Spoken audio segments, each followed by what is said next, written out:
Good morning. I would like to call the January 8th Cotpa board meeting to order. Just like we were last month, we are without a vice chair or a chair today.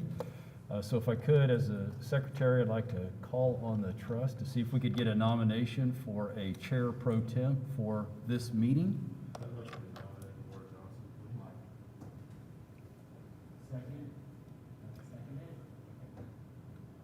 So we have a nomination and a second for Trustee Johnson to chair our meeting.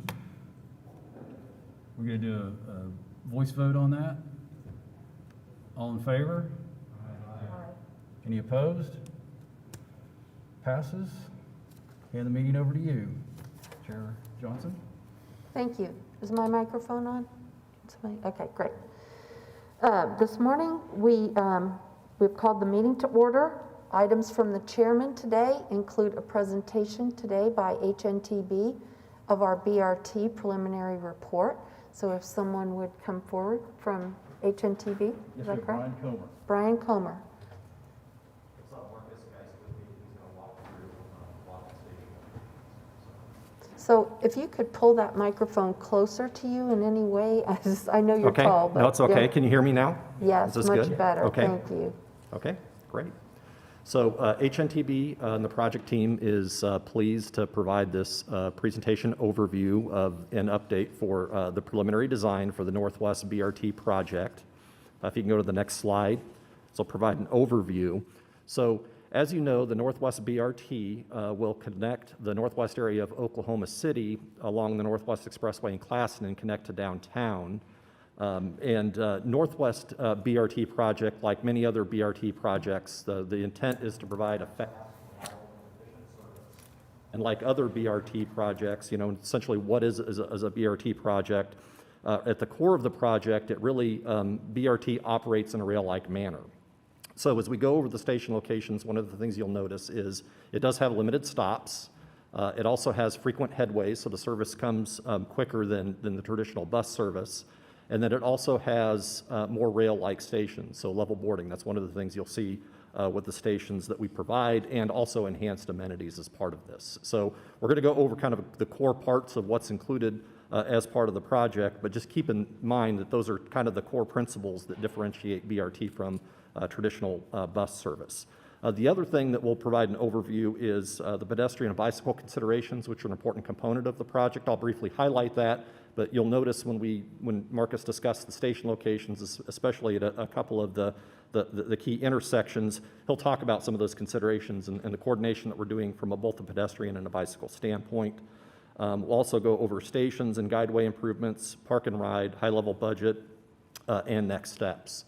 So basically what to define as part of 30% design. So essentially, preliminary design allows us to provide a sufficient detail to start the property coordination and also the utility coordination. So also coordinated with that are a number of pedestrian and bicycle improvements on both Classin and the Northwest Expressway. Because the Northwest BRT provides limited stops, the pedestrian bicycle connections are really important. They're really critical as part of this project. So there is a number of bicycle and pedestrian coordination that is going on with the project, in particular the bicycle lane coordination and the future considerations of bicycle connections along Classin and connecting to the corridor. So Marcus will discuss some of those when we talk about the specific station locations. In terms of the core part of the project, the other key component is technology. So it will include transit signal priority, which essentially makes the service faster and more efficient. So we can get either elongated green times or early greens as part of the system. So that's a key part of that. Guideway improvements, which Marcus will talk about, and essentially those are just ways of making the BRT operate more efficiently. There's a couple of choke points along Classin and the Northwest Expressway, and really those guideway improvements or geometric improvements really help us make the system more efficient. Frequent service, the service would come approximately every 12 to 15 minutes in the peak period. Vehicles, low emission CNG vehicles, especially branded vehicles, And one of the things we'll also note is, similar to the OKC streetcar, they'll have elevated platforms, which is really critical because not only does it have faster and more efficient boarding and alighting times, which are critical to make the service more efficient, which is a key part of the service, but it also is important just from an ADA accessibility standpoint. It makes it a more comfortable environment for getting on and off the vehicle, just as it does with the streetcar. The corridor is approximately 9.5 miles one way and includes 32 stops and 2 park and rides. And the overall project cost is approximately $28.8 million. And this would include vehicles, and it does also include the local match part of the project, which includes a lot of those pedestrian enhancements and connections. But when we talk about it at the end, Marcus is going to provide a high-level budget, and really that's just for the station locations and the guideway improvements as part of the core part of the project. So in terms of the typical station layout, it looks very similar, as you can see, from the OKC streetcar in terms of that elevated raised board platform, which provides that level boarding, so you can basically get on and off the vehicle efficiently. It includes a ticket vending machine for off-board fare collection, and this does make boarding and alighting more efficient as well. It does include handrails, obviously, because it's elevated, and it does include those ramps, obviously, because we have an elevated platform. And it does include a pylon, which will be branded with real-time arrival and wayfinding. And then also lighting is an important consideration for this as well, especially along portions of Classin and the Northwest Expressway, where there isn't a lot of lighting, especially at the pedestrian and bicycle level. It's very important that we illuminate the platform as well as other amenities as part of the system. So Marcus is going to talk about the route and stop locations, and it's kind of go quickly through those, and then again, when we get to the end, if we have any questions, we could always go back to one of those. Thanks, Brian. So like Brian said, there's 32 stations, so we'll try to get through these pretty quickly. Generally, you can see there on the map, the route will start, the way that we'll walk through everything kind of starts downtown. We'll start Broadway and Main, and we'll work our way clear out north to Northwest Expressway and Meridian. The route generally follows from Broadway and Main to over to Robinson, Robinson up to 4th, and then 4th it basically goes by the transit center up to Hudson to 10th, and then generally you'll follow Classin all the way to Northwest Expressway, and then west on Northwest Expressway, and you'll see there's 2 jogs that kind of jump off of Northwest Expressway to some key attractions to get ridership. And then you end at the Aquit property, the Water Trust property there at Northwest Expressway and Meridian. So we'll jump right in.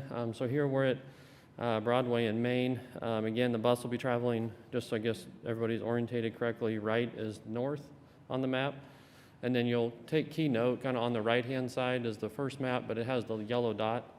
So as we go through these, you can kind of see where we're at along the route there. So the station will actually be in the existing street parking, where the street car parking is, or I guess cars that park on the street. And the bus will stop in the through lane for a quick load and unload. From here, we can go to the next slide. It'll go west on Main and then north on Robinson. Again, the station will be located in the street or in where the cars park today. And again, the bus will stop for a quick load and unload here. As we continue north, we'll go up to 4th and head west. Here, you'll see both the inbound and the outbound station are at the transit center. So reconstructing a portion of this underneath the existing canopy to where it has the raised platform that Brian talked about. So you'll see the outbound actually goes through the intersection at 4th and Hudson and heads west. Hangs a right to go into the transit center to get on the right side of the platform. And then they go back out on 4th and head north on Hudson. The inbound station to downtown is a lot simpler. It just comes down Hudson, slides to the right, pulls up to the platform, and then loads, unloads, and then carries on with their route. Same amenities at that location, it's just they're a little bit different because of the canopy that's there and the columns and stuff that we're working around. As we continue north on Hudson, just south of 8th, this station here is right in front of Elemental Coffee. Again, the station is located in the existing street parking. Still a standard station here. So as we continue now, next slide, and go north and turn west on 10th, this is right out in front of St. Anthony Hospital. There's an existing mid-block crossing here. You can see just to the right, just to the east of our stations. So both inbound and outbound are directly across the street from one another. So if we continue on to Classin, and this is where Brian talked about kind of we're sandwiched between two other bike lane projects on Classin. So there's a project that comes up to 10th that has the bike lanes, and a project that goes from north of 16th that has the bike lanes. So we're kind of right in the middle, coordinating with both of those. The outside lane of Classin today is very underutilized from a traffic standpoint. And so that outside lane is being converted to a bike lane. So a 6-foot bike lane and a 3-foot buffer from the traveling public. So the stations here, I guess the stuff in pink that you see on the far left is actually stuff that's being constructed or designed by the on-queue development that's going kind of on the kind of upper left there, the west side of that intersection. The closing of that slip lane, that's all part of it, and so we're just coordinating with them to make sure our improvements tie in with everything they've got planned there. You will see it with the bike lanes here, very similar to the streetcar at 4th and Robinson, where the bike lane goes back behind the streetcar or behind the bus platform. So a very similar approach there. So we're not having the bike lane and the bus conflict point. So as we continue north here between 17th and 18th at Classin, still 2 standard stations. The one on outbound is right there by Homeland, and then the inbound station is there kind of in the island or the pork chop there. Both have improvements to get you back to 18th to the signalized intersection.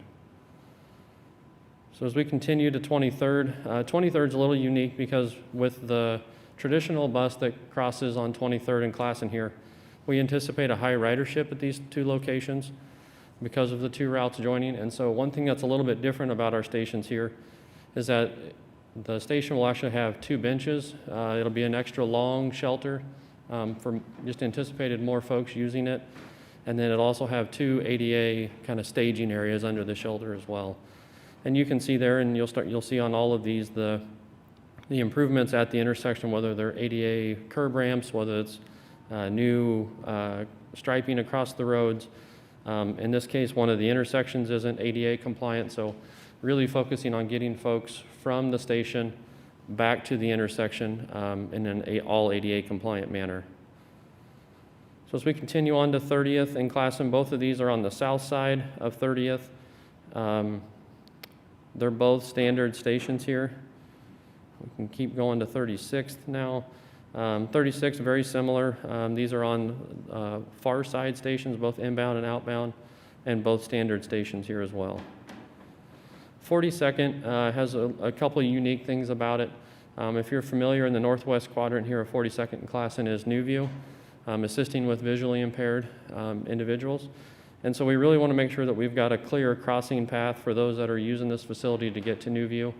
And so understanding that, using a mid-block crossing that you see just to the north or just to the right on the map of the actual stations, there'll be traditional signals there to stop traffic so that everybody can cross in a safe manner. There is a significant slope there on the west side of this inbound station or southbound here, and that's the red line you see will be a retaining wall. So there's only a couple of those on the project. So we'll continue now. We have gone north now to Northwest Expressway, and we're making our turn now back west. There's a few unique things that we'll talk here in a minute about that turn. But once we get west here, Blackwelder is just off the screen to the left here. And so this is the inbound station. And what you see here is basically a bus pull-off where the bus can actually merge out of Northwest Expressway traffic, stop, load, unload, and then have enough distance to get up to speed and make a safe merge back into the existing traffic. So we go to the next one. So the outbound station here, very similar here, go past the intersection. You can see the intersection improvements here at Northwest and Blackwelder. And then again, a spot for them to pull off out of traffic and then load, unload, and get back up to speed to merge in safely. So Northwest in Pennsylvania, right outside of Penn Square Mall here. Again, a unique, interesting thing here is the city does have planned to add a through lane here on Northwest. So we want to make sure that we're building the stations in a position where in 3 to 5 years when that lane is built, we're not having to come in and move those stations out another 12 feet. So that you'll see it's actually built out a little bit farther than what it could be if we built it without that consideration. The bus will again has a little bit shorter area here to get out of the travel way and get back in to make their movements there. Sorry if you can go back there. One key note here is you'll see a kind of a significant sidewalk infrastructure being proposed here. This is one of the key locations that we talked about for having a potential park and ride. So coordination is still underway with the Penn Square Mall about kind of in that southwest quadrant of the mall parking there. Next slide. So this is just opposite the kind of the southwest quadrant of Northwest and Penn. Similar situation, so making sure that we're setting the station up for the future development here. There is a right turn lane that's being proposed here. So making sure that station's set appropriately from an offset standpoint. As we continue now down Northwest, we've now made a left onto Independence, going south on Independence here, right out front of Integris Hospital. Again, they have a mid-block crossing with flashing beacons out there today. So leveraging the mid-block crossing that's there. You'll see again the retaining wall that's on the east side of Independence because of that slope that does go down pretty drastically to the parking lot. Again, just both standard stations here. So as we continue on now, down 56 before we turn on Portland here, both standard stations just east of Portland here on 56th and the intersection improvements that go with it. Going north now on up to Northwest on Portland, the inbound station is just south of Northwest Expressway here. There's a lot of utilities that are just on that kind of southwest quadrant of the intersection. You can see the sidewalk kind of has to wiggle its way through there to avoid a lot of those utilities. So it did push the station just a bit to the south across 62nd there. As we continue now, we've turned back west now on Northwest. Again, a location here where the bus is going to be able to pull off of Northwest Expressway, pull over, load and unload riders, and then get back into traffic. So now we've gone to Northwest Expressway and turned and went west on 63rd. Both of these stations here, as you can see, they tie directly into the existing trail system. And so riders can be able to use the trails and be able to use the bike racks or bikes on the bus. Both standard stations there. The last one is another one that has some unique aspects here. So we're still under coordination here with exactly where this station is going to be exactly because of coordinating with the Water Trust developer here. And they have some plans to put in a roundabout and a bunch of mixed-use retail development. So still working with exactly where this is going to be, but generally where you see it is kind of where the station will be. Again, this is a high ridership because of an anticipated end of the line, unload, and everybody loading back on. Working with the development and the existing parking lot there to another potential park and ride location. So this again will have 2 benches, a longer shelter, and then 2 ADA staging areas underneath the shelter. So with that, we'll kind of rewind back to how we're making that turn from Classin to Northwest. So today out there on the right-hand lane, there's actually a decision lane where you can go to make the right in advance, or you can go straight through the intersection. Looking at that intersection, the right lane again continues to be underutilized. And so the bus is actually when the bus leaves 42nd and Classin at that station, they're going to stay in the right lane and continue north here then and pull into this kind of bus-only area. It'll be signed and striped accordingly. The bus will actually then get a dedicated left turn phase. So similar, a lot of the streetcar intersections where it's turning left, it's got its own transit signal phase where it's turning left across all the traffic. Everybody else is stopped. So just kind of a unique transit area there. So back to Penn and Northwest Expressway. So this, because of how the configuration is with the future lane, the bus isn't going to be able to get from that fully wide outside area where the station is all the way into the left lane with that short a distance with oncoming traffic. So here the bus will actually have a Q lane jump. So it'll actually be in the right turn lanes on both sides, and it'll actually get its own signal to go across the intersection, and when it goes across the intersection, it'll have one lane to merge over until the future improvements come along. So real quick and at a high level here, just kind of go through where we're at from an engineer's estimate. Right now, I mean, everybody's eyes gravitate towards the bottom to see what the number is, and so 18.8 million is roughly where we sit. Again, that includes a pretty healthy contingency because, like Brian said, we're only at 30%. We have a lot of unknowns with some utilities, and so we've had a fairly conservative utility estimate in there. We currently are out potholing to figure out where some of these utilities are and how deep are they under the station locations to figure out, do we have to move them or can we build the station on top of them? The left there kind of shows you a general idea of the elements that are included with the general categories. So you can see the biggest, and no surprise, the biggest ticket item is the actual station. So the platforms, the shelters, all of the amenities that go with it. And like Brian mentioned earlier, this does not include, this is just physical infrastructure. This doesn't include the buses and the local match projects. So with that, I'll let Brian kind of walk you through the park and ride locations. Thank you, Marcus. So Marcus kind of highlighted two potential park and ride locations, the one at the end of line at the Water Trust property.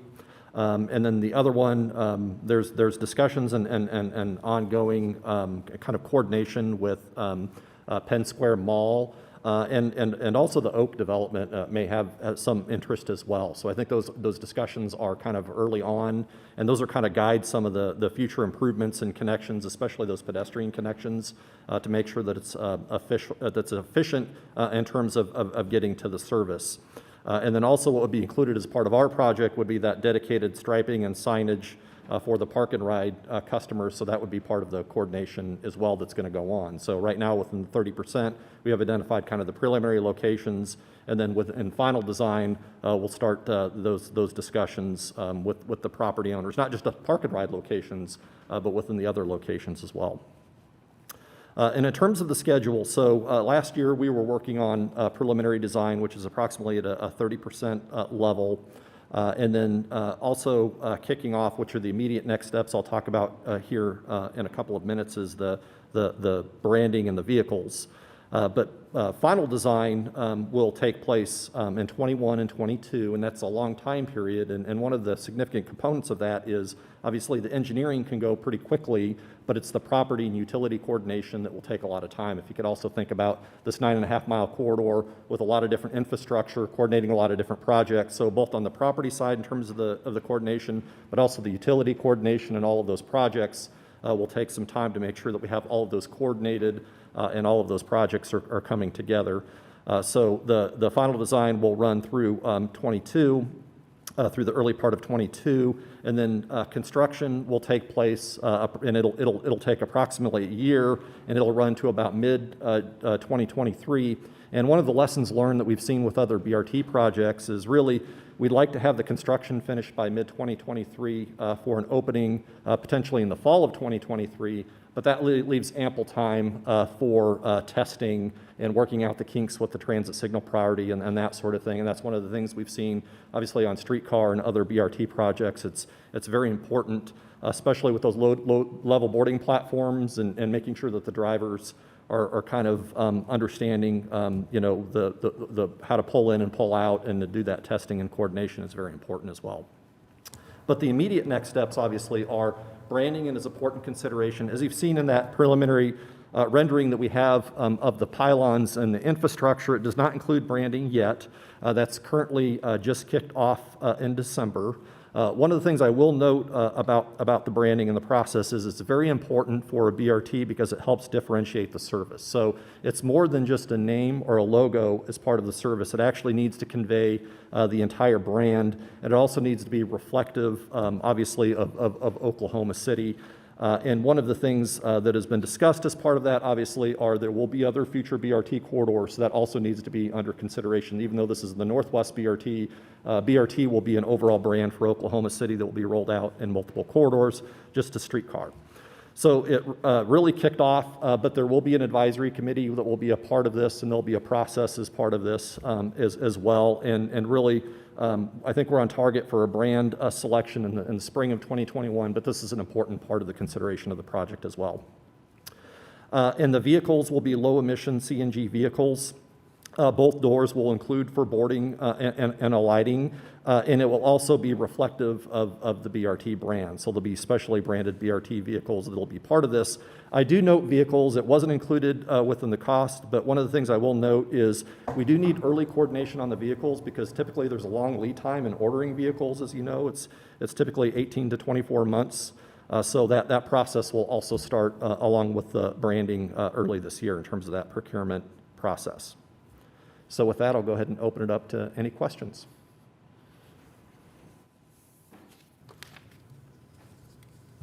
And I'll bring Marcus up here too if you have any detailed questions about any of the intersections. Yes. I have a question. Will this system be sharing any of the existing streetcar platforms, or will No, they all be completely they're all separate? dedicated, but they're both level boarding, and that's one of the things that we kind of looked at, but they will not. They'll be their own dedicated stations.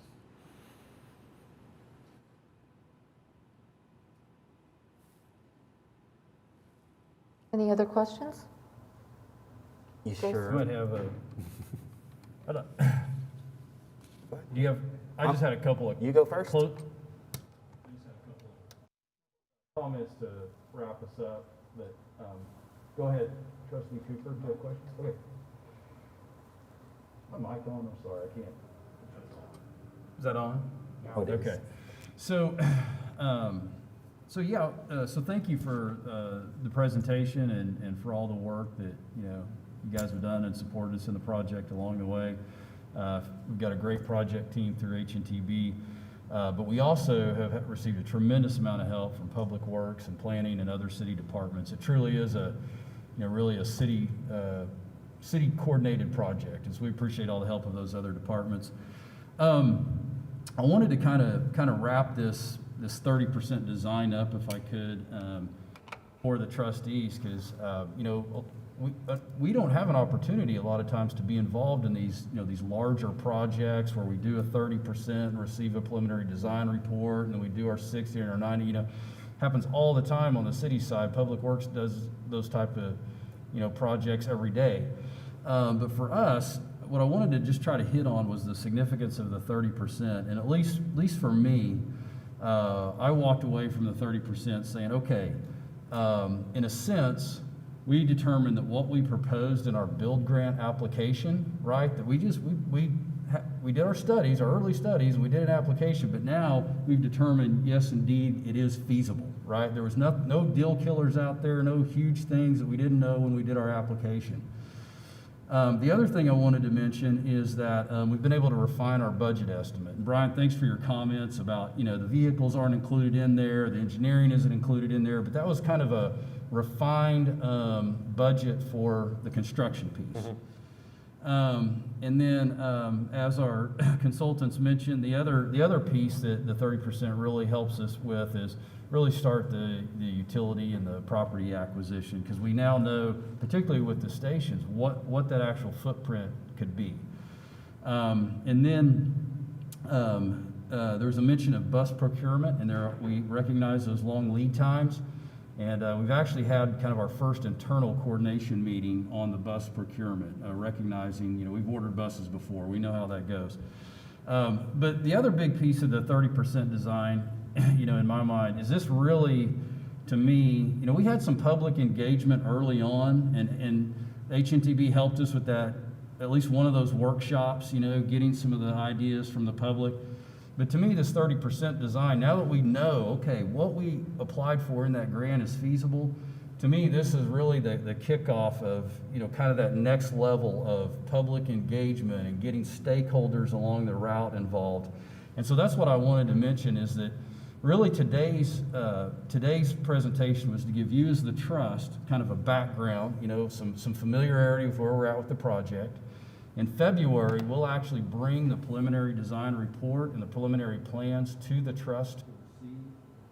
In between now and that meeting, we're going to kick off our BRT stakeholder work group. So we have about 10 individuals from the public that are business owners or developers along the corridor that are going to help us with some of these really next, like, in my mind, kind of maybe not more significant steps in the project, but steps in the project that are going to be noticed and they're going to make our project unique and they're going to make our project successful. And that's goes all the way from the type of vehicles we select. And again, we've hit a lot on the branding, but also, you know, to some degree, some operational decisions. So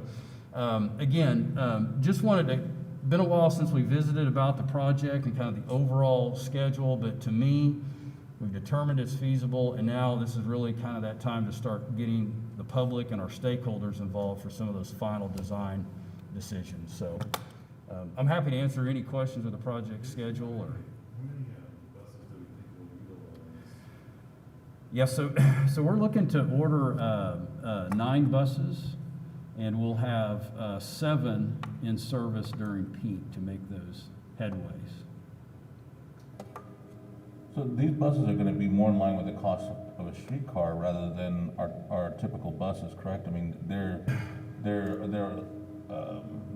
usually multi-section buses and. Well, some of the bus rapid transit routes do have the articulated buses, the 60-foot articulated buses, and we looked at that early on. In fact, some of our concept planning, we had assumed, we even had some renderings, right, with showing articulated buses. And then once we, you know, worked on our ridership projections and brought our consultant on board, we kind of did that feasibility of like, does it make sense to stick with the 40-foot bus, or do we think we're actually going to need that 60-foot bus? So we are planning to move forward with 40-foot buses.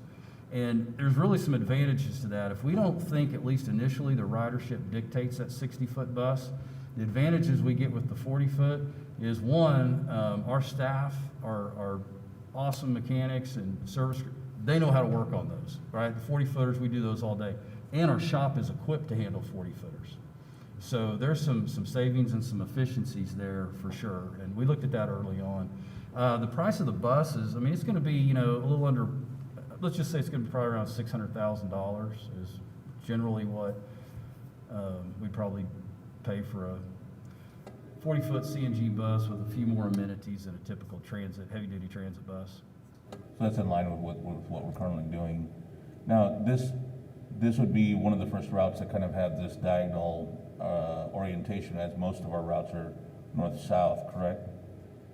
Well, this route, other than maybe Route 23, this route is definitely predominantly more of a corridor base, like you say. Like, it's basically I mean, yes, it makes a turn on Northwest Expressway, but it's essentially a straight line in and out. So, which again is another advantage to BRT, in the fact that with that type of design too, you'll notice almost all the platforms are set up in a couplet style, right? So real easy and predictable for the customer, because when you alight, you can, you know, all you gotta do is look across the street and know where you catch the bus to come back. So. Yep. So the main goal of this design is quicker transportation time. That's right. Right. Quicker trip times, and get that through less stops, traffic signal priority, and other enhancements. It's really going to be faster and more efficient, and the boarding and lighting, all of that provides, you know, quicker, more convenient service. Are we looking at this as a pilot project to think about other BRT routes, or? Yeah. So actually, this will be the city's first BRT, and then there is funding in the MAPS 4 program for the possibility of additional bus rapid transit routes. And then just backing up to the comment on the boarding, because we didn't mention it, like the streetcar, where customers are able to buy their fare in advance. They don't have to actually interact with a fare box on the bus. That's the way the BRT will operate. So that's one of the ways you make that boarding and alighting so efficient, is customer doesn't have to stop at a fare box. I would love to see in future, as we look, you know, connecting the south side, the northeast side also to downtown, and, you know, some alternate routes. Yeah. And really, you know, again, it's so early on in the MAPS program, but when we proposed, you know, the transit projects for MAPS 4, we did look at a route going to the south, serving Capitol Hill and further south than that. And then also the idea of a route going to the northeast part of Oklahoma City. And, both of those routes / corridors, if you will, would have to be further studied and, determine exactly, what streets we would use. But generally, those are the two areas we're looking at if we add additional BRT. Trustee Cooper, you had questions? Yeah. First, thanks for the update and for all of your hard work.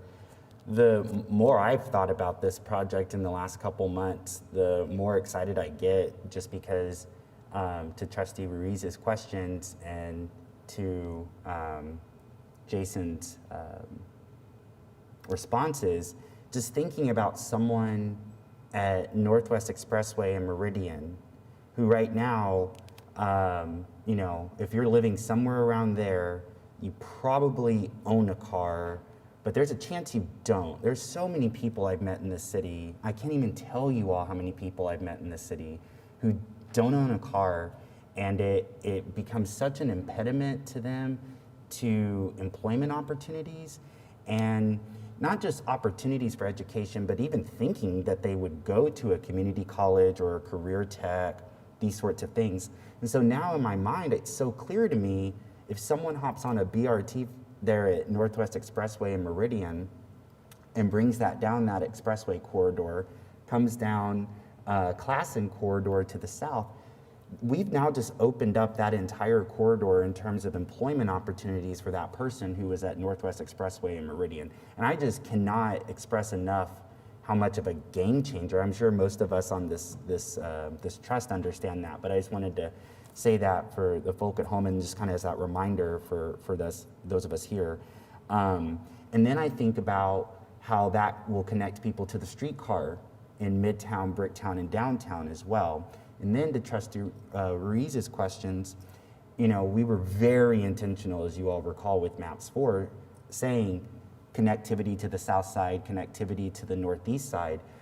So now that means that about a decade from now, because MAPS takes that 8-year lifespan to collect the revenue, design and implement the projects, a decade from now, we will have, for I think the first time in this city's history, a reliable public transit system that's meeting that industry standard of 10 to 15 minute frequency. And that's not a knock on where we are right now, because just a little bit later in the packet, we're going to see up for consideration a new version of the Nelson Nygaard study to take us into the future. And it was that previous study that articulated a lot of the just incredible improvements that people like Trustee Johnson, et cetera, on this trust have articulated, that we have come so far in the last decade.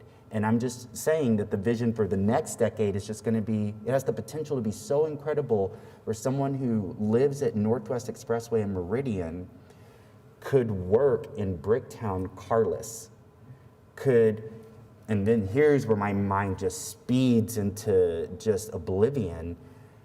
Voters, as we know, at some point within that 10 years, will have an opportunity, very likely, to go to the polls to vote for whether they want to do regional transit, like light rail connecting Edmond to Norman and expanding some form of rail service, whether it's streetcar or whatever, out to Tinker Air Force Base. Well, I grew up in Midwest City, and now I just think to myself, oh my God, if someone lives at Northwest Expressway and Meridian right now, and they don't have a car, but with that BRT, and 5, 10, 15, 20 years from now, as our future becomes this more connected city and more connected metro, someone could hop on that BRT, get down here, connect to a train that could take them to school at UCO. Like, that's the vision. And it's so much more clear in my head now what level of a game changer this is going to be for the entire metro area. People being able to connect to education opportunities at Rose State College in a way they've never been able to before, and OU. So I wanted to articulate that vision aloud. I'm sure it's been floating around in you all's head, but I just wanted you to know over the last few months, I have just this clarity of it. So that's one thing. But then to come back down to the more granular level with this particular project, I think, so I have a couple, and I'm on the stakeholder, I'll be attending those stakeholder meetings, so I intended to wait to bring these things up then, but I might as well just go ahead and say them now. With the park and rides, I would encourage us, as much as possible, the landscaping, I think, around that area is going to be really important. It should, in my mind, it shouldn't just look like a surface level parking, right? I think it really needs to be, you know, this, I'm not saying we recreate, you know, the myriad gardens around every park and ride, but I am thinking about shrubbery and shade, public art, but just something that says this is a destination. This is not just where we store your car for 24 hours or whatever it is. So that's something that's very important. Are you already kind of thinking about that?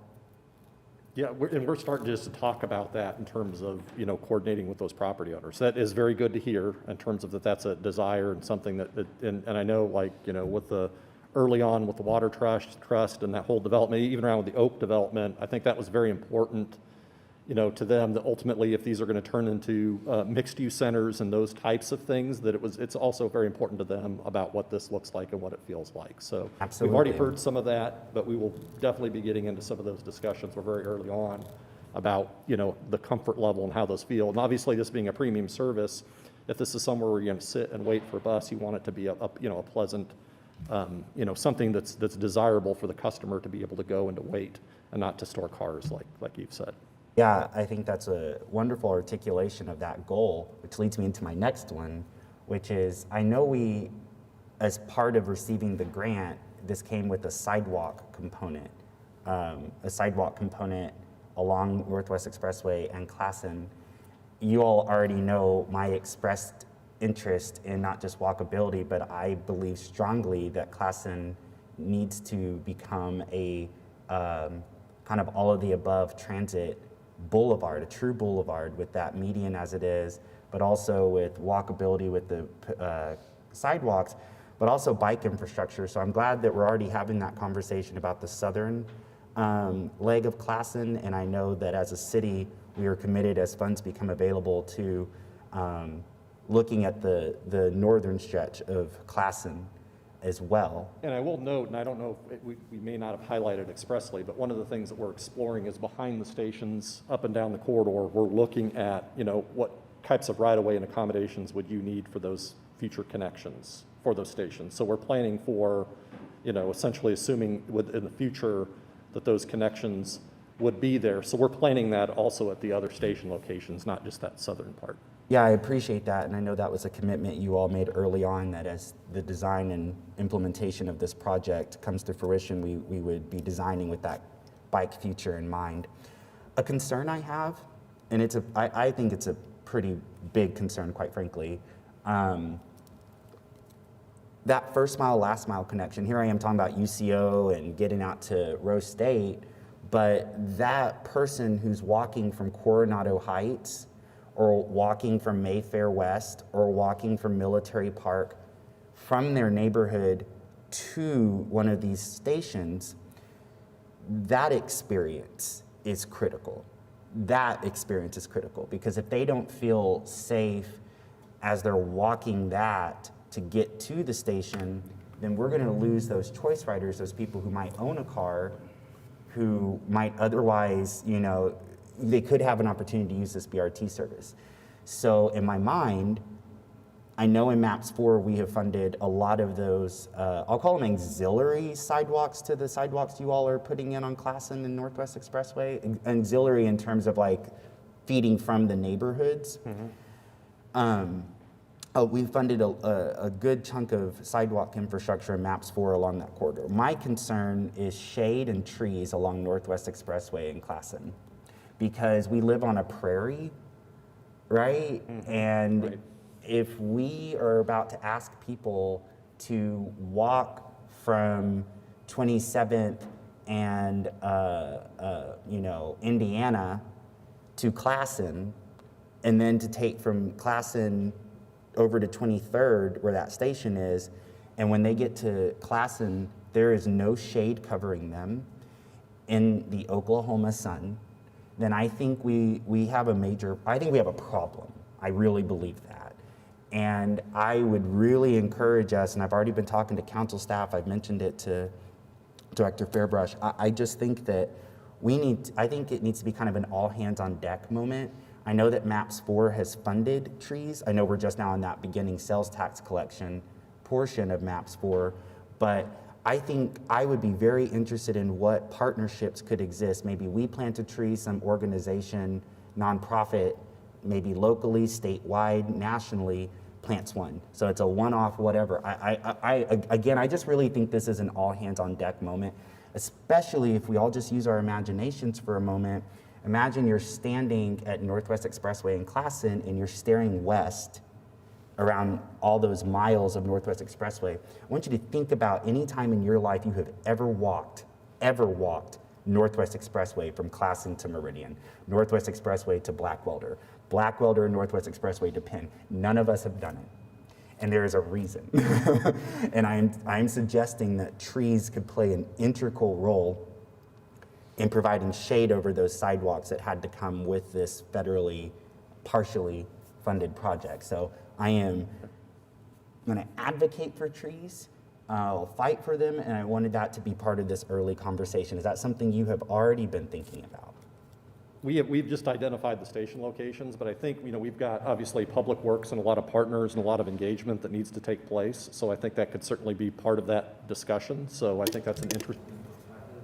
Like I said, the pedestrian and bicycle connections are very important because of the way the stations are spaced, as you know. So we do agree that it's a critical, obviously, part of the project. So it's an interesting perspective, and I think it's definitely something that we'll likely be discussing with stakeholders and others. Yeah, good, because I was hoping to talk about it quite a bit during those meetings, but I think the tree component is important. And I've driven up and down Northwest Expressway just looking at that right-of-way possibility there, and it just seems like we have a lot of blank canvas to deal with. Of course, utilities might be an issue. In terms of the sidewalk width, I remain very intrigued. I know that there's a lot on Northwest Expressway that prevents us from expanding the proposed sidewalk into a more multi-use path, but I do think that should be an eventual goal. And then when I look at Northwest Expressway, however, I again see a blank canvas of right-of-way from Classin to Northwest Expressway, just huge spans of grass between private property and the expressway. And in my mind, I think that is an opportunity for us to think about what would pour in just a little bit more of that infrastructure for walkability and making it a true either multi-use path for bike and pedestrian, or just a wider walkable thing for pedestrians. I would even settle for that, but I want to fight for both. And I would just imagine everyone, if you were, just look west on a Northwest Expressway from Classin and imagine it tree-lined. Just imagine it tree-lined. Like, let that image seep into your head. And ever since it seeped into mine a few months ago, it's been a beautiful imagination. Instead of a sprawling expressway, we could have a pedestrian-friendly corridor connecting people to some of the most important institutions in this city, whether it's Integris, Penn Square Mall, everything that's right there at May Avenue. So I'm articulating this vision, which I do not think is too cost prohibitive, and maybe it can't all be implemented right at first, but I wanted to articulate it because I believe it is the vision that addresses that first mile, last mile connectivity that's going to get to that bigger vision, help people start thinking about, oh, I can hop on this BRT and get to these places I need to go. I think we're planting some seeds that will bear fruit if we address things like, how do we look at the possibility of wider sidewalks? How do we look at a tree-lined corridor? And in conclusion, I know that some people might push back and say, but James, trees will buckle sidewalks. And I know, oh my goodness, in Paseo, I've seen so many examples. Somehow though, our city's founders 100 years ago, if you walk the streets of Heritage Hills, figured it out. They figured it out. Like, there are so many streets in Heritage Hills that are tree-lined right, where the sidewalk is in tip-top shape. And I would call upon our best engineering minds and arborists to really think about how we could have this sort of tree-lined corridor along Classin and Northwest Expressway so that people feel more comfortable as they are accessing this critical piece of infrastructure. And I am just very proud of everyone who helped secure that grant. So those are my comments. So Trustee Cooper, your vision is so laudable.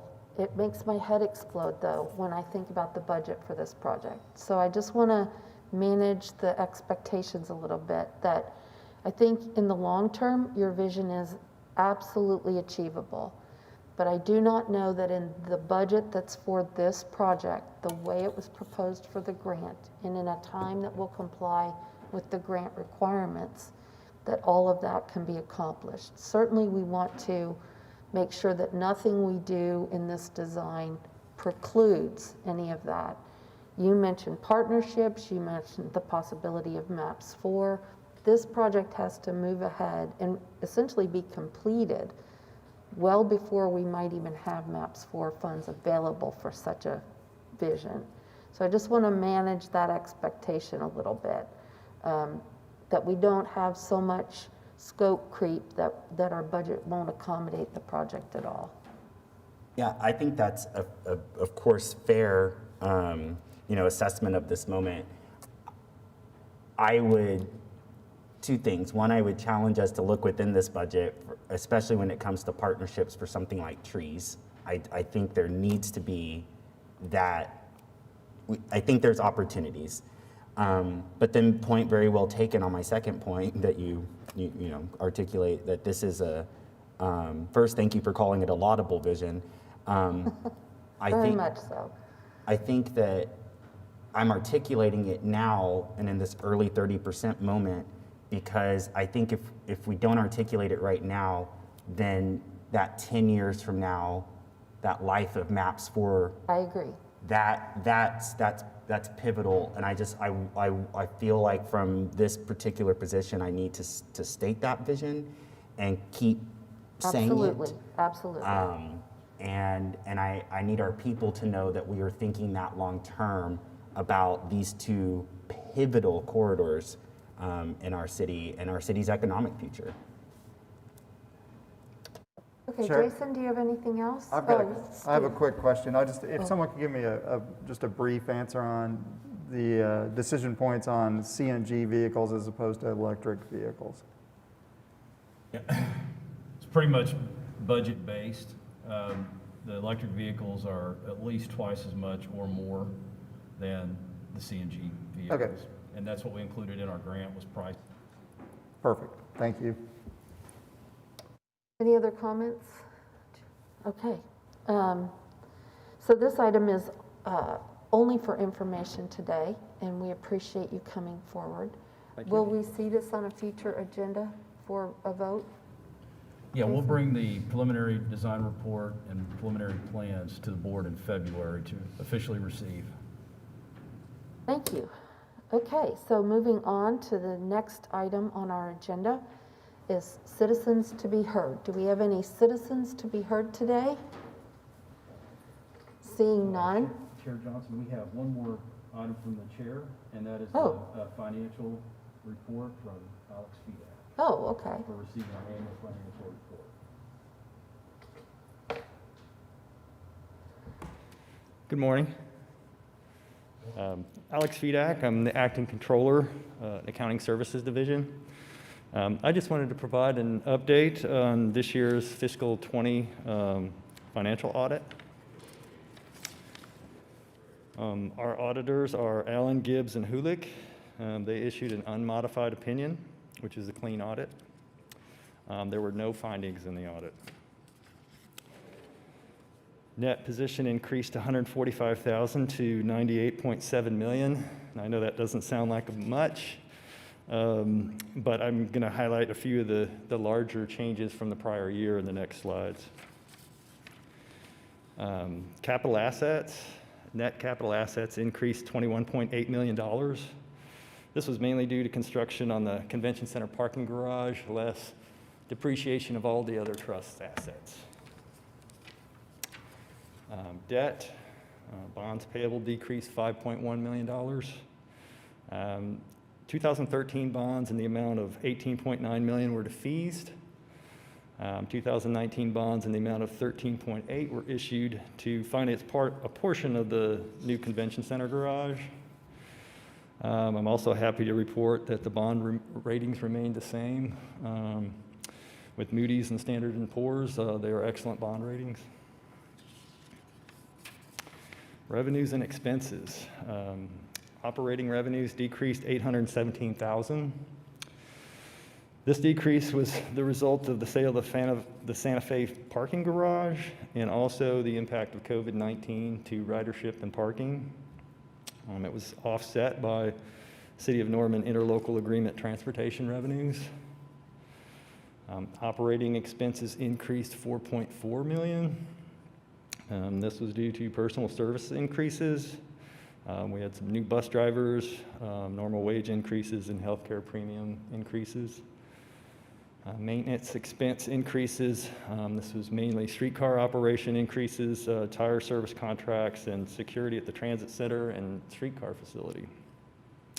Also, increases in materials and supplies expense for repair parts and new bus shelters. Net non-operating revenues increased $3.39 million.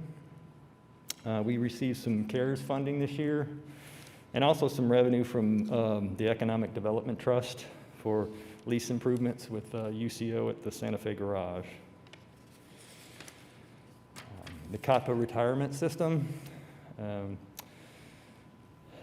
The system's net position increased $443,000 to $14.1 million.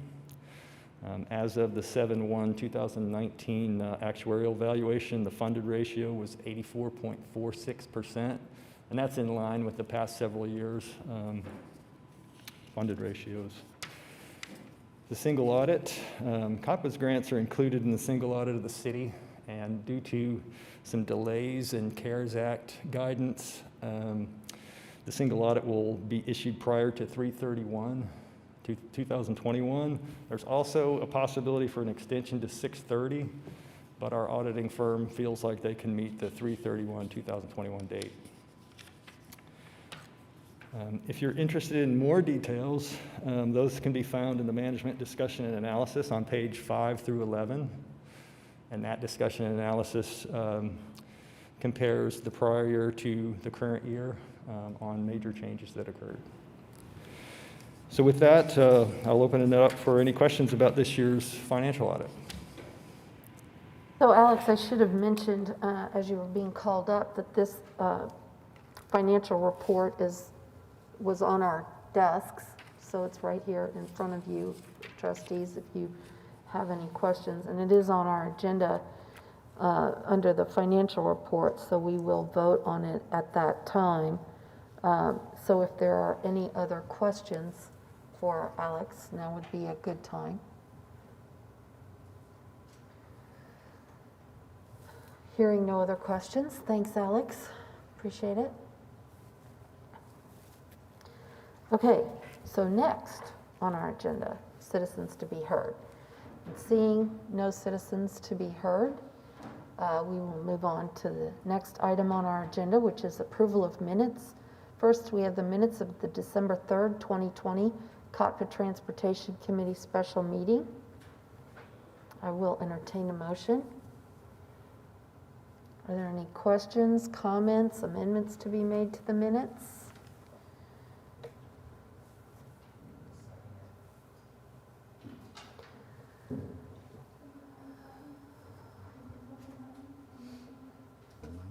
Second? Thank you. Oh, it's not. I see. I was still on the presentation. I see what's going on. Thank you. Okay, having a motion by Steve Hill, a second by James Cooper. Your voting button should be on your screen. And that has passed 5 unanimously. Next on our agenda, minutes of December 10th, 2020, Cotpa board meeting. Second, there we go. There So we used to go. talking. I know. Are there any questions, comments, amendments to the minutes? Hearing none, your voting buttons are available.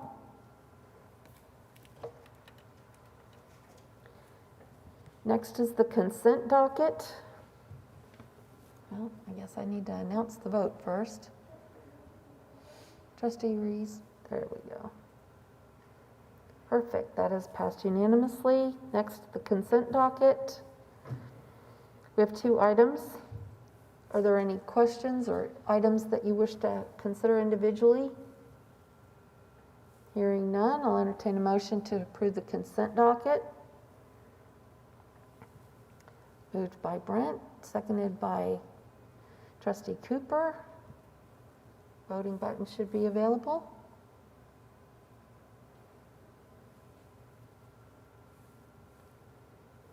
All right, that passes unanimously. Moving on to the items for individual consideration. First before us is a parking garage operations agreement with the Omni OKC for our new convention center parking garage. Corey is here to make some remarks about that. Very excited about our parking garage opening. I believe that's today, is that correct? The new garage? About an hour ago. Okay, awesome. Very exciting. In August of 2018, we entered into a parking agreement with the Omni, the city, and the Economic Development Trust. In that document, Omni has been, a requirement of the document was Omni be heavily engaged in the design of the parking garage. They were involved in all aspects and have approved everything that impacts them. This document basically covers how the Omni employees will utilize the garage. Professional, safe manner, and those kinds of details. And it also restates the payment terms of our agreement. Annual revenue is approximately $400,000. Any questions? I might just add to that. So the agreement that you have before you allocates 230 spaces in the new garage exclusively for Omni's valet parking. So that quantity of spaces is what generates that estimated revenue that Corey shared. And that rate per space is based off the trustees approved, or I should say the trust's approved rate schedule. So, they're basically paying market rate for those spaces. The agreement also contemplates a CPI factor so that price will change as the CPI changes. And then the other thing I wanted to point out that's a little bit unique is that you'll notice there's no term to this agreement. This agreement basically coincides with the master parking easement that was part of the parking agreement that Corey mentioned that was approved on 2018. So anyway, just a little bit of a nuance there. Generally, we'll have a term. In this case, the agreement's going to stay as long as the parking easement. If I could just say, when we started working on the Omni Hotel and the parking project 5 years ago, I don't know how long ago it was. It was a long time ago, it seems like. The biggest fear that we had is we have a convention center that we don't have a place for people to park. And this is great news today. I appreciate everybody who's been involved and worked hard on this and been very diligent. And it's an exciting day to finally see these kind of projects come to fruition. And thank you, Corey and staff, and just all the city staff that have worked on this over the last couple of years. And particularly, I want to thank just the public officials who make the decisions on doing these things. And we're very grateful, and we're glad to get this done, because we were always worried we got to have this first. So, and we're glad it's in place. And so I'm ready to just for things to move forward. So I'll just say that. Thank you. You know, Brent, it's really very anticlimactic in these days of COVID to have a huge public asset like this parking garage, and we won't have another opportunity really to talk about it probably for a while, Corey. So thanks to you and really Jason and all of the staff for working so hard to get this great garage with beautiful artwork and great public accessibility there for not just the Omni, the convention center, but even for the Chesapeake Arena and Scissortail Park. It really completes the amenities that are needed for that area of the city's development. And it's really an exciting thing. It's just a shame we can't all be together and have a great, ribbon cutting and all of that. Thanks COVID, thanks 2020. So, but really you are to be commended for the completion of the project. It's been very fun. Yeah. So hearing that, we'll have a motion and a second, moved by Brent, seconded by Trustee Ruiz. Voting buttons are in front of you unless you have any other questions or comments. All right, that passes unanimously. Next item is a professional services agreement with Nelson Nygaard Consulting Associates for performing comprehensive operational analysis, estimated cost $250,000. And as Trustee Cooper mentioned earlier, a very exciting development for us to be really beginning the next phase of expanding our transit system, making sure that we are moving along the way that our community really needs that to be developed. Jason, I didn't mean to steal any of your remarks, so go ahead. No, that's fine. Yeah, it is, excuse me, it is exciting to think about, what the Nelson Nygaard consultants were able to help us with back in the 2013, 2012 period, and now looking forward to this project as well.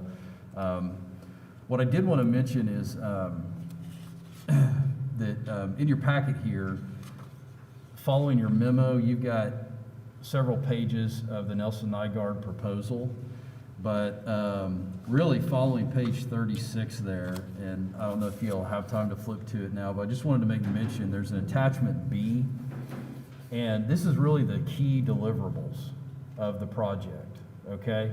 So there's a lot of steps, there's a lot of detail, but as a trustee, if you're looking for just what are those key deliverables, key milestones that I can expect, they're laid out there along with the project schedule. A couple things I wanted to point out in that is that the kickoff meeting with Nelson Nygaard and staff, that begins next week. And, is my mic off? My mic on? Oh. All right, so key deliverables, attachment B. But the two things that I think hopefully the board is most interested in is a couple of board workshops. So, just like we'd alluded to the BRT and how we've got to get public involvement and we're going to have stakeholder involvement, there's going to be a lot of that same public involvement and, of course, trustee involvement in this project as well. So we're looking, and this schedule is flexible, but in April we would have our first board workshop and then finish up in July with our second board workshop. And I think it's interesting if you look to see, kind of some of those deliverables that line up before that first board workshop. We're going to have a public involvement plan developed. The consultants are going to look at peer systems for us. They're going to do kind of a state of the system, if you will, and then bring all that information to the trust for that first workshop. The other really key attachment there is your fee schedule, and I believe that is attachment C. And again, the negotiated price came in right at just about $250,000. So happy to answer any questions. Questions for Jason? Hearing none, I'll entertain a motion. And a second have been provided, so the voting buttons are in front of you.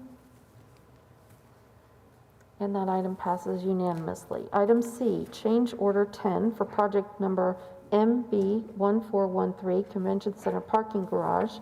Oh darn, I would have gotten another chance to talk about it, but oh well. This is for, let's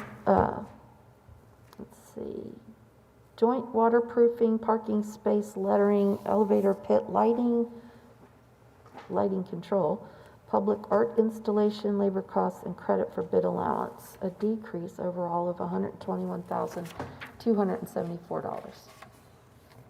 Corey, I guess you're going to speak again. Well, I think you just did it for me. Well, just read what was there. If there's any questions, I'm happy to answer them, but you basically hit all the points. So I do have a question about the public art installation. Has that been completed? I'm sorry, The public art installation, has that been completed? it has not been completed. It's approximately 30%. The east facade is complete. We're working on the south facade. We've brought on a second crew. It's a one-of-a-kind deal, and it's taken a lot more labor than what was originally anticipated. But it's sure looking cool.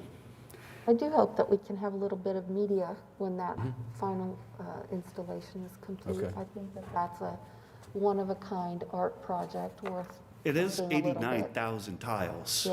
Yeah, it's huge, huge. To include 350+ thousand washers. Trustee Ruiz? That north side facade is being left intentionally blank, correct? Is there another building planning to go up there on the north side, or? Boulevard Place. Okay. It was left precast concrete for low maintenance because the building's going to attach where those roll-up doors are for pedestrians. And that garage will also serve, of course, for parking for the residents of that building. I did want to make sure it was clear that, you mentioned the art, Chair Johnson, and in this change order, there is a cost in there for that second crew to expedite the installation. But with that said, if you look at all of the change orders, we're about 1.5% over that original contract amount. So the budget was managed real well on this project, in my opinion. So, thanks, Corey. All right, are there any other questions? Oh, I was also just going to say two things. One, to Trustee Ruiz and anybody at home, I always think of that time. I think I was pretty new to the trust, and I said, if anybody at home's watching, and Chair Johnson made the jokes, like, that's very hopeful of It's you. very optimistic. But there are. I literally, I'll get social media posts from people sometimes like, oh, thanks for saying whatever on the trust. So, anywho, Google News OK and Boulevard Place, and they did an article sometime after we passed that when the trust approved the creation of it. And you'll be able to see this sort of mixed-use development with ground level retail and then housing above it. And part of that housing, I would remind everybody, is part of the 2017 general obligation bond vote, which said we have a need for workforce affordable housing. So part of the housing that's going to be in Boulevard Place is market rate. The other is within a certain percentage of the average median income. And so, yeah, that garage will serve them as well. And then, congrats on your work during a historic pandemic, Corey. Seriously, not many people have done what you and your team have done, and it's worth us commending you. So, Thank you. Okay, so this item is before us. If I could get a motion, Councilman Cooper, seconds. Voting buttons are before you. And that item passes unanimously. Next, we have final acceptance of project MC 0622R Phase 2 Ferry Landing and Terminal Upgrades for the Oklahoma River Stockyards Landing. Jason? Yeah, thank you, Chair Johnson. Just a couple of comments on this one here. As your memo indicates, this particular project was funded through a grant that we were awarded back in May of 2018. And we all know Jeannie Smith, previous manager for our Oklahoma River cruises, who basically stood up the river operations. It was her work that was instrumental in securing this competitive grant. So this was a competitive grant that we were awarded. And so as part of that grant, we looked at putting in an additional landing referred to as the Stockyards Landing, basically right there at the river and Agnew, right? And so as you know, there's plans for the possibility of a future equestrian center there. I know that the Stockyards business owners are excited about the opportunity to have this landing basically at their front door, if you will. And so with the acceptance of this project, we'll put the maintenance bonds into effect. The couple of highlights I have here is we do have a few pictures I wanted to show you just because we haven't. Press your presentation button, Jason. Yeah. Okay, well, yeah, I mean, that's fine. I can see it right from here too as well, but, Press the button again. yeah, okay. So, could you just flip the slides for me, Lisa? Okay, so just a reminder to the trustees of where our existing landings are. They're indicated in the blue. The landing that we're final accepting today is the Stockyards Landing there at green. And then the red is the future landing at the First Americans Museum. And the landing itself is actually there at Agnew. It looks like the indicator is closer to May. But anyway, let's go to the next slide. Next slide. So here's an image of, or I should say an engineering image of the landing that was constructed. We've got some photos that will show what the final landing looks like. But here's your base construction budget with one amendment, bringing the total contract amount or completed project price just over $1.1 million. On the next slide, you got just a image here of the actual construction that was going on. And keep in mind, as part of this project, the trust approved temporarily relocating the trail. So while this project was under construction, the trail was still open. Next slide is just a closer image of some of the excavation that went on. And we did make some ADA improvements to the parking lot there. And then, as you'll see on the next few slides, the sidewalk takes you all the way around that parking lot and down to the landing. And so the next slide here should show you an aerial view of what the landing looks like, and then I believe an image from the bank or from the river here on the next one. There you go. So anyway, I was down there this morning before the trust meeting, just taking a look at it and it's really going to be, I believe, a nice amenity in addition to the Oklahoma River. One more destination along the way. And just like with any type of transit, the more opportunities we have to generate trips and generate ridership, the better. So looking forward to serving this landing in the future. So are there any questions for Jason on this item? Okay. Moved by Trustee Ruiz, seconded by Trustee Hill. Voting buttons are before you. And that item passes unanimously. Okay, moving on to ratification of claims and payrolls. Entertain a motion.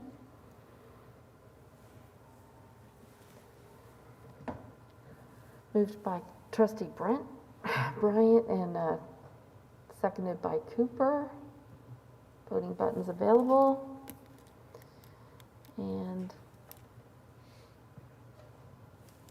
that item, Trustee Ruiz.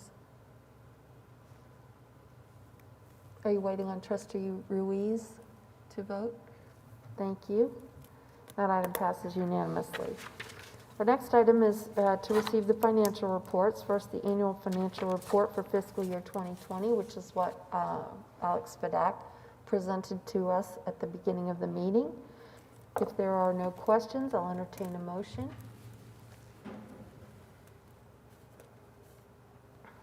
Moved by Trustee Hill, seconded by Ruiz.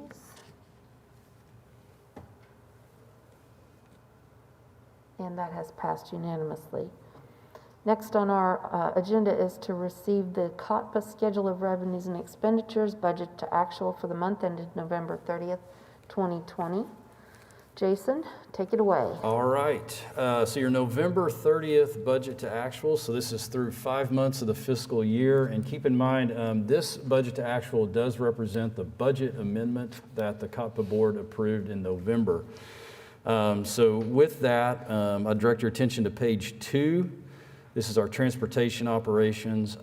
Overall, you can see our revenues are right in line with our revised amended budget. Probably the two items to point out is really related to grant revenue, our federal grant revenue, and then our FTA CARES reimbursement are both higher than what we had budgeted through 5 months of the fiscal year. It's something that we'll be monitoring, of course, but at this point, really no issue or reason for concern there. On the expenditure side, you can see our personal services, or basically our labor costs primarily, are right in line with budget. This is an area where we typically have some savings, but through 5 months of the fiscal year, we're essentially right in line with budget. The savings we have from our budget is primarily in the supplies line. You can see we're underspending there by about $111,000. Overall, our revenues are in excess of our expenditures through 5 months of the fiscal year by $742,000.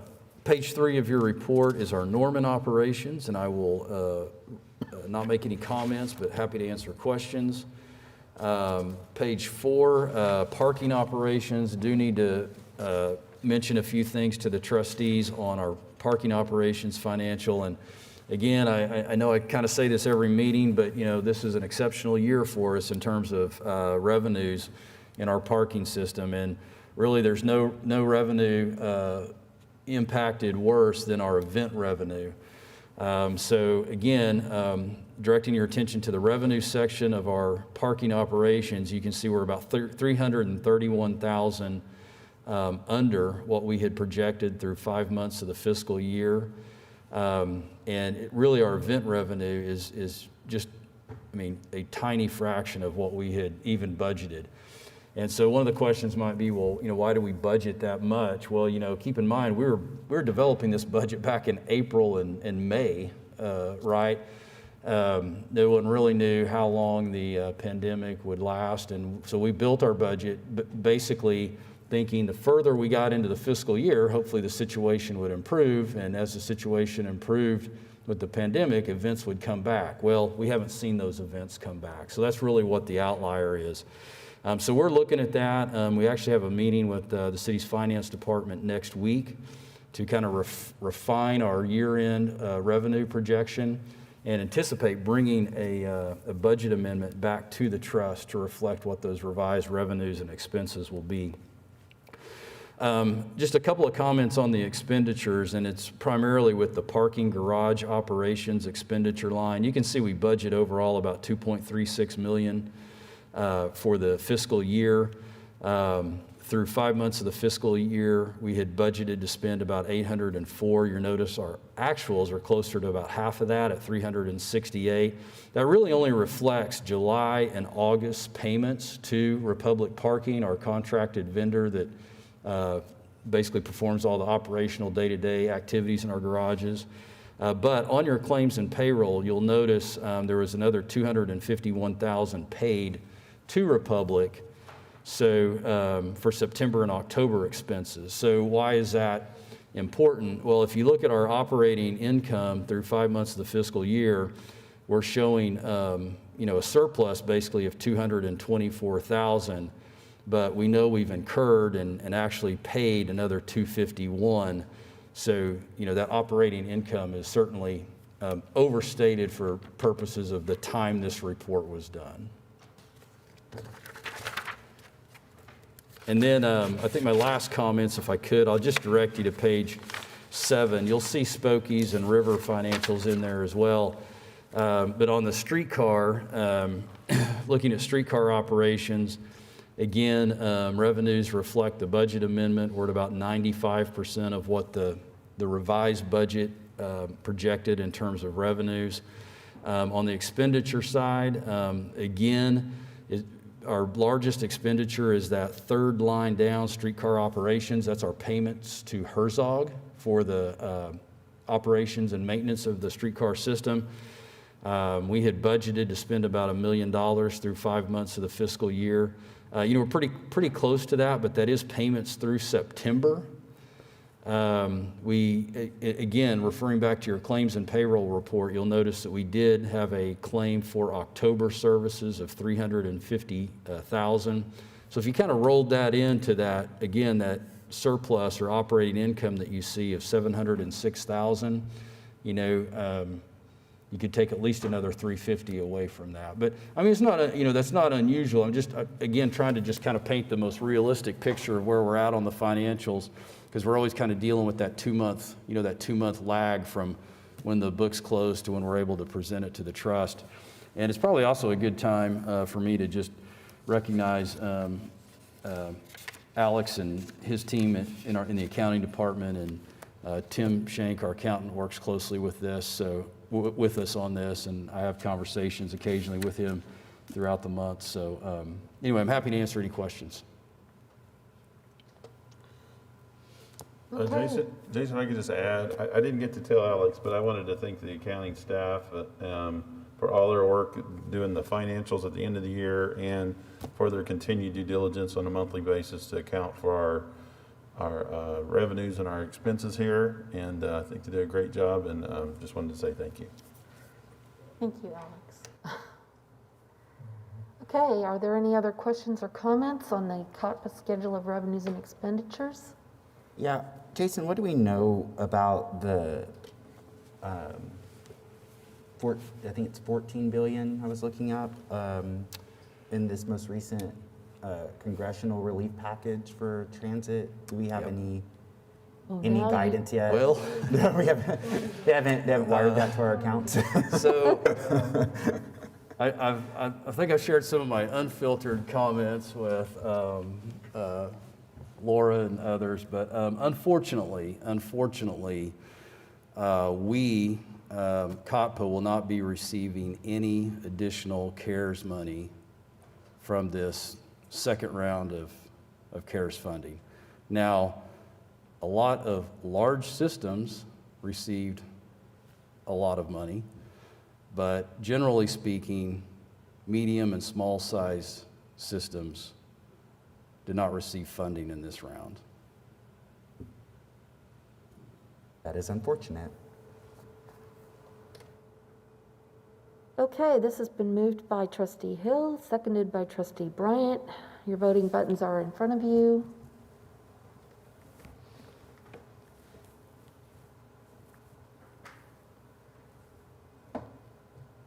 And that item has passed unanimously. Moving on to receiving our program reports.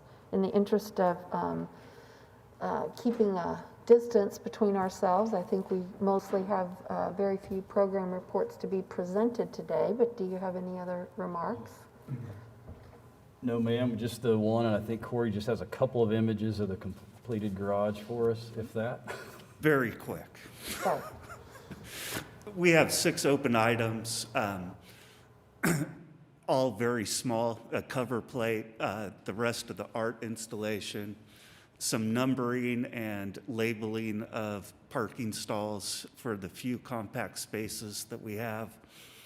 Vertical hardware in the staircases, we found a safety concern, so we're having some caps put on the cables.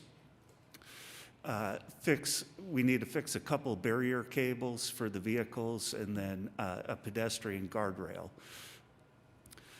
Image of our old Broadway entry exit. Next, please. Picture of the Omni's reserved parking spaces. Pretty self-explanatory there. We have officially moved in, a small conference room for the parking staff. And then lastly, an image of the art earlier this week at night. Cool. Thank you, Corey. One other additional comment, we did receive a $92,000 check from OG&E, a rebate for using all LED lights in the garage. Awesome. Very good. That's it. Very good. The garage is open. Okay. Thanks, Corey. You bet. Are there any other questions or comments on the program reports? They are in your packet for review. If you have any questions later, I'm sure Jason would be happy to respond. So there'll be a motion to receive the program reports. That is moved and seconded, and the voting buttons are before you.